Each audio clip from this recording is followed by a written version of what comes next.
freedom smells like victory. Federal reclassification expected to drop marijuana to Schedule 3. Cheers to that. History happens in garages. Schedule 3, coming soon.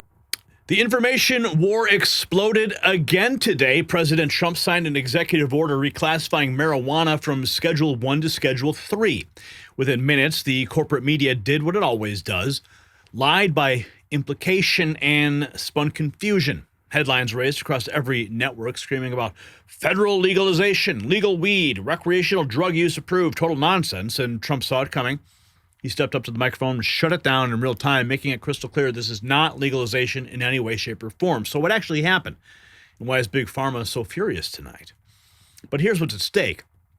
See, for decades, marijuana was classified alongside heroin and LSD as a Schedule 1 substance, meaning no accepted medical use and high potential for abuse. That classification blocked legitimate research, strangled doctors, and punished veterans and patients who need answers instead of ideology.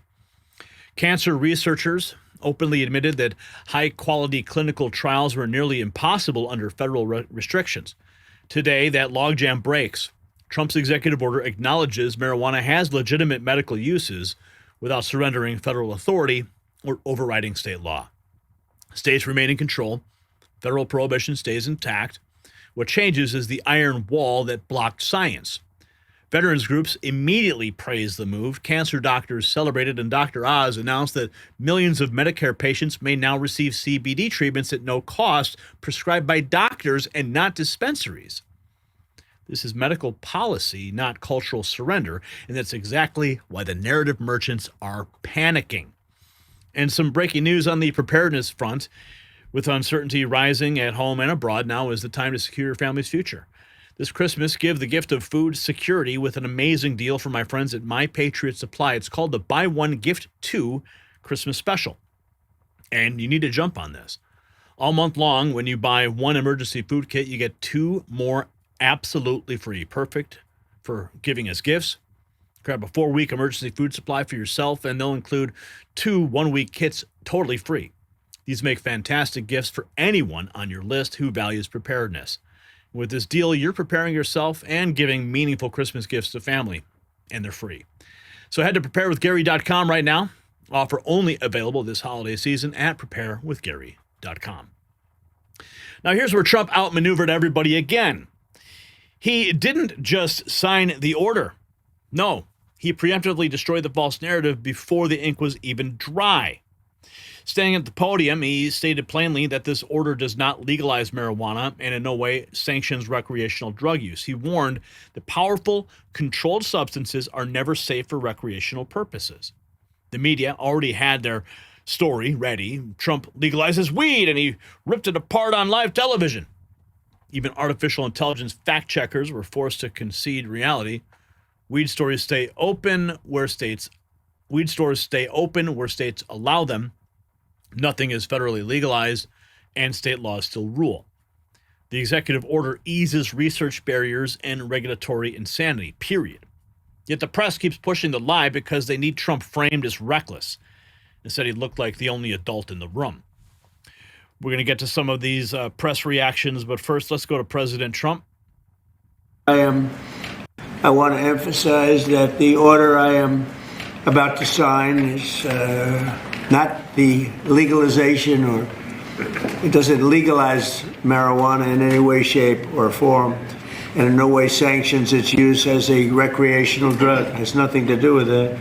Just as the prescription painkillers may have legitimate uses, but can also do irreversible damage and never, if you look at some of the damage that can be caused, wreck lives, and if it's abused. It's never safe to use powerful controlled substances in recreational manners, and especially in this case, if you take a look, illegal and unregulated drugs, very, very bad thing.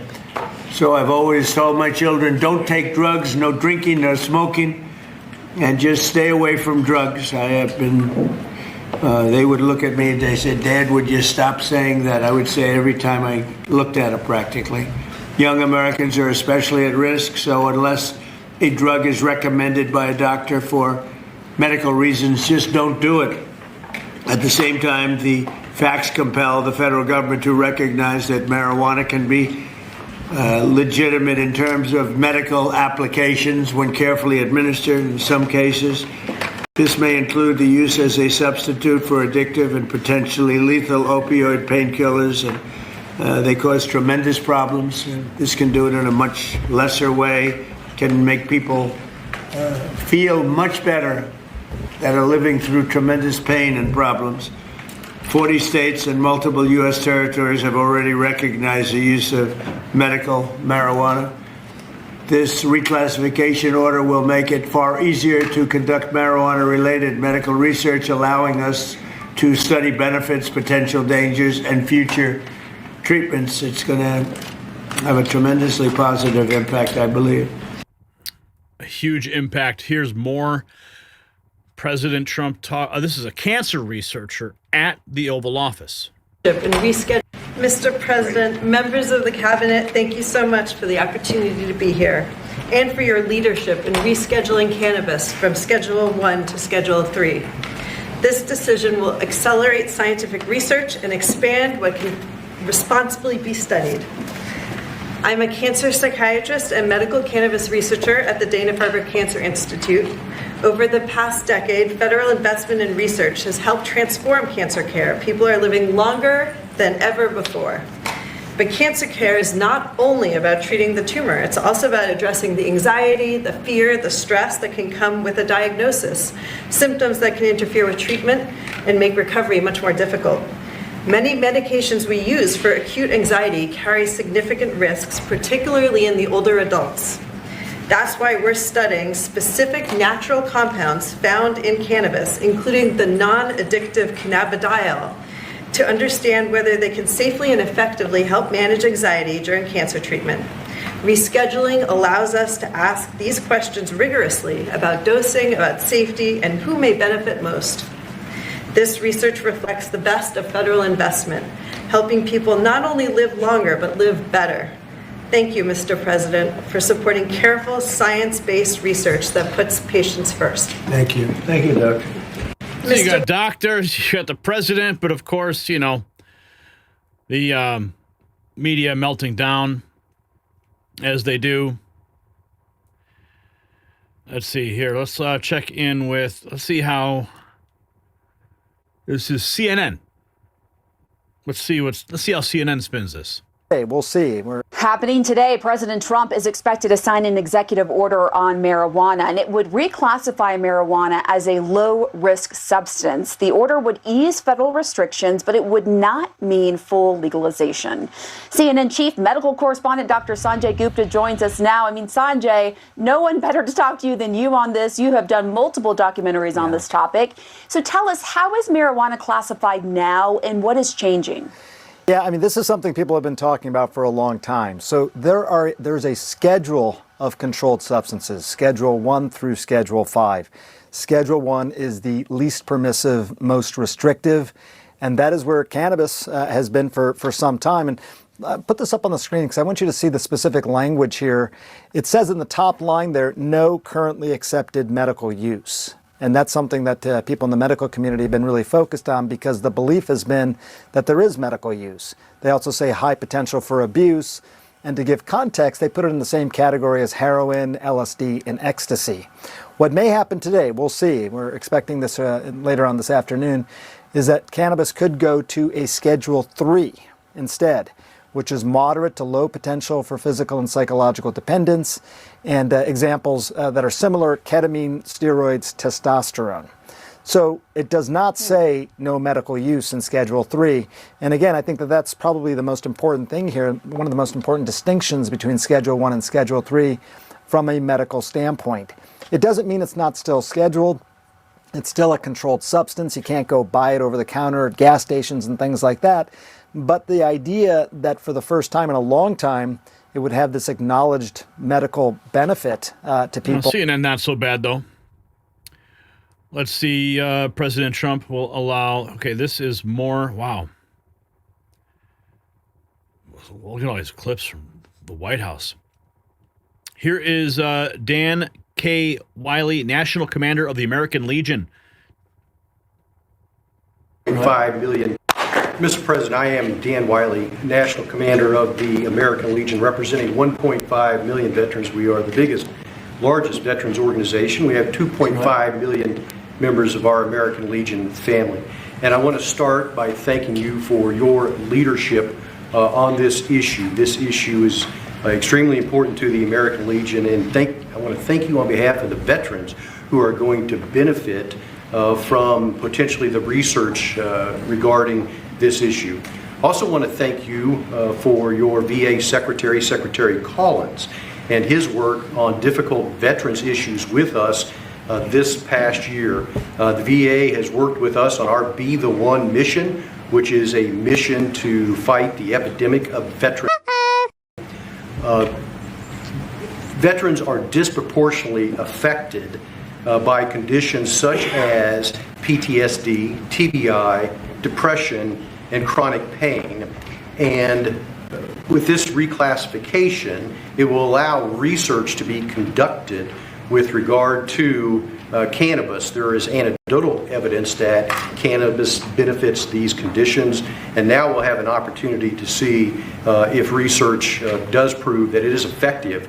And if it is so, then it'll open up a whole new method of treatment for our veterans with regard to this particular issue. And so, again, I just want to thank you for your leadership and thank you on behalf of the American Legion for this executive order.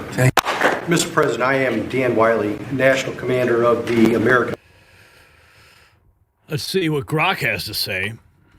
Yes, weed stores in states where it's legal will stay open. The reclassification in Schedule 3 eases federal restrictions like taxes and research, but doesn't override state laws or federally legalized recreational use. Here is Kyle Sherman. This looks like a mainstream piece. What's he got to say here? Who's Kyle Sherman?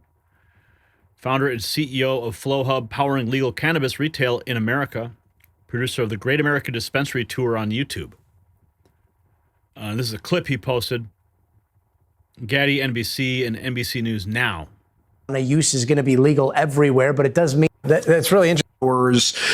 This could actually mean for the cannabis industry. Yeah, this is a really big deal, Gotti. We've been waiting for 55 years, to see some federal movement on cannabis. It's pretty crazy. It's happening here, potentially here in 2025. And really what this means for cannabis businesses, retailers, growers, manufacturers of infused products, edibles, this means they're not going to have to pay a tax called 280E. And 280E is a crazy tax that was really put in place for federal drug traffickers in the early 80s. And it said, hey, if you're going to try to write off, business expenses for a federally illegal business that you're running, well, then you can't do that. And so the issue here is you've got all these great American businesses, over 40,000 of them across the United States, employing over 500,000 Americans who basically are penalized using that tax code. And so they're paying upwards of an 80% effective tax rate. And what that means is like a big alcohol company, right, Gotti, could go right off a Super Bowl commercial, and a cannabis dispensary can't even write off toilet paper. It's kind of crazy. Yeah, that's really interesting. And we talk about it here in California, but we've seen a lot of the regulation and a lot of the restrictions leading to like this black market for marijuana where it's legal. It's just for some, they find it a lot cheaper to buy the stuff that's not necessarily licensed, doesn't really fit into the regulations, and is grown in places that the state of California would not like to see it grown. Do you see any of what could happen with this reclassification changing that at all? Yeah, well, look, I think this is the first step in a long time, like I mentioned, that we're going to see some changes federally and some recognition that this is a real medicinal product. State law is separate from federal law, right? These are truly laboratories of democracy in every single state. Every state's actually uniquely different in how they regulate cannabis. This is a very highly regulated product. And in some cases, I think probably over-regulated. I mean, I often say we actually regulate cannabis, I think, better than we regulate uranium in the United States. Every plant is tagged, in the grow. Essentially, as it moves through the supply chain, you get these batch tags. When leaves fall off the plant in a grow, they're literally sent into the state, the weight of those leaves, all the way through the point of sale when it's sold into retail. So this is an incredibly transparent industry today. And look, at the end of the day, regulated dispensaries check IDs, and we know the illicit market does not. The more that the federal government recognizes how big this industry is, this regulated industry is across all of these U.S. states, look, the better off we are at shutting down the black market. That illicit market exists because there's demand for the product, so we shouldn't overtax it. And here's the moment that exposed the entire game. The same people who screamed trust the science for years suddenly hate science when it no longer serves their agenda. The same outlets that demanded compassion for patients are furious that Trump delivered it without surrendering federal control. He didn't legalize weed, he legalized research. He didn't endorse getting high, he endorsed doctors having data. He didn't cave to activists who outmaneuver bureaucrats.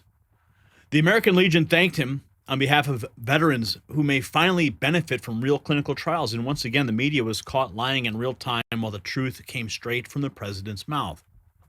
Now, what you witnessed today was precision policy followed by distortion. And Trump was ready for it. He signed an order that opens the door for legitimate medical research, veteran care, and Medicare access to CBD treatments. He didn't legalize recreational marijuana. He said so clearly on camera multiple times, yet the corporate press going to run with legalization headlines anyway because chaos serves their narrative.